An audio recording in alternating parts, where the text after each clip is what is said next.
Si nous parlions des relations de l'homme avec la terre et l'importance de cette terre, et nous avions terminé par cette prophétie des Heskel où la terre redonnant ses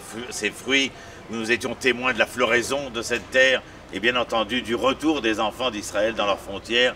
Alors bien entendu que si jamais, durant cette histoire qui sera la nôtre et que nous appelons l'histoire biblique, eh bien les enfants d'Israël venaient à contrecarrer les projets divins, s'il y avait une punition à leur donner, eh bien ce serait de les déraciner, c'est-à-dire de les amener vers une terre étrangère. Ce qui est étonnant, c'est de voir comme à quel point nous nous réjouissons lors du retour. D'abord parce que la terre est presque hypersensible, est un sismographe de ce retour-là, en donnant son fruit au moment où nous revenons, mais elle est, à l'encontre de cela, réalisatrice de ce que Dieu prophétise vis-à-vis de cette terre, c'est-à-dire qu'elle deviendra désertique. Et durant 2000 ans, alors que les enfants d'Israël ne sont point sur cette terre, eh bien cette terre ne donnera pas son fruit.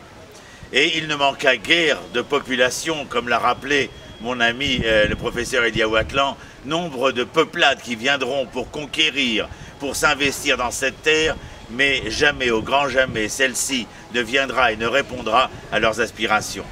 Ce qui est important de se rappeler aussi, c'est que lorsque Napoléon vient ici, et qu'il voit les Juifs se lamenter un jour d'une fave, il demande à ses généraux « Qu'en est-il de ce qu'il se passe ?» Eh bien ces derniers de lui répondre « Voici que les enfants d'Israël se lamentent sur une maison détruite il y a près de 2000 ans. » Et Napoléon d'avoir cette phrase « Si un peuple se lamente sur une maison détruite il y a plusieurs milliers d'années, c'est un peuple qui, dans un temps ou dans un autre, sera le témoin de la reconstruction de cette maison. »